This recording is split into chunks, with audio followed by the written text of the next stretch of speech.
Essa também é uma pergunta importante, né? Foi justamente uma das questões no meu artigo, que era como lidar com essa realidade que é absolutamente importada, né? Principalmente dos Estados Unidos, mas que se adapta, né? Se reconfigura aqui. Por quê? Porque as questões raciais no Brasil são diferentes, as questões de classe, de raça, de gênero, enfim, todas essas questões são diferentes, mas que possuem, às vezes, algumas semelhanças que já são suficientes para que se alastrem no Brasil. Eu acho que, sim, é seguro dizer que isso chegou no Brasil principalmente por causa dos chans, né? Por causa dos fóruns, na verdade, não só dos chans. Antigamente, assim, né? Coisa de 10, 15, 20 anos atrás, os fóruns eram muito populares antes das redes sociais se desenvolverem mais, e tinha o fórum da UOL, por exemplo, né? O fórum UOL foi um dos principais ninhos de discurso incel, discurso misógino na internet brasileira. Esse discurso misógino, digamos, organizado, né? Que tem os seus termos próprios, né? O Fórum da UOL foi um dos principais ninhos disso tudo, né? E quem acessava o Fórum UOL, consequentemente, conhecia os chans, mesmo que não acessassem, mas muitos iam acessar. E nisso tinha esse contato com o 4chan, por exemplo, que é o principal Chan do mundo, que é uma espécie de fórum absolutamente anônimo e difícil, né, de moderar, de ter alguma legalidade. O 4chan, ele é americano, mas ele é acessado pelo mundo todo, né? E concomitantemente surgiram os chans brasileiros, né? BR-chan, 1500chan, enfim, acho que nem existem mais também, então acho que nem tem perigo mais eu falar, porque esses sites vivem saindo do ar, também vivem mudando de endereço. E esse conhecimento chega por aí. E eu acho que na internet, e essa é a grande dificuldade, né? Como eu estava falando lá no comecinho, a dificuldade das pessoas que estudam, por exemplo, radicalizações, né?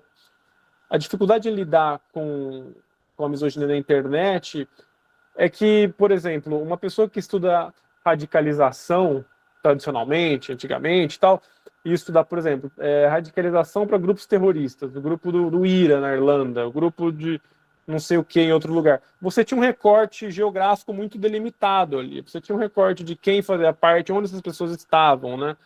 Com a internet, esse recorte geográfico se perde em absoluto.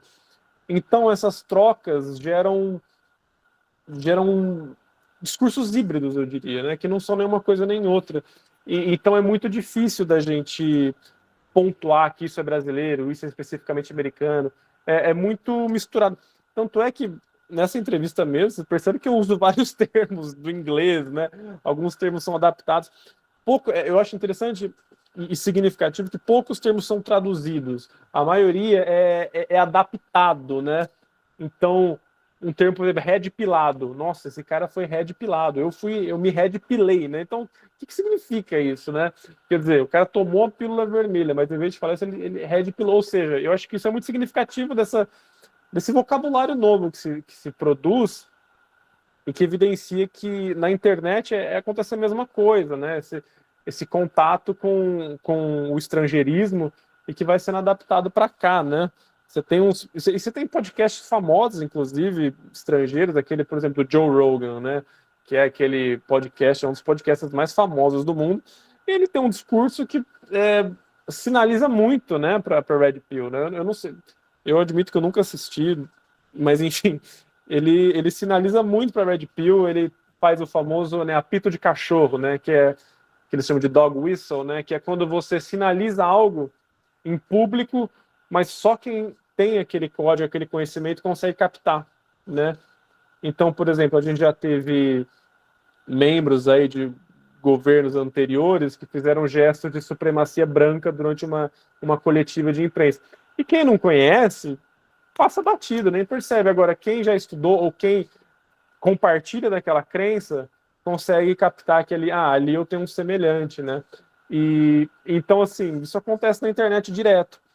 Isso ultrapassa fronteiras, né? Ultrapassa barreiras geográficas e gera essas questões híbridas, né? Então é bem difícil de delimitar como que dá no Brasil, mas eu diria que no Brasil começou pelos chans e hoje você tem comunidades brasileiras no Facebook, você tem sites dedicados a isso, você ainda tem chans, né, esporádicos, chans menores, mas que estão aí ativos, e canais no YouTube, principalmente.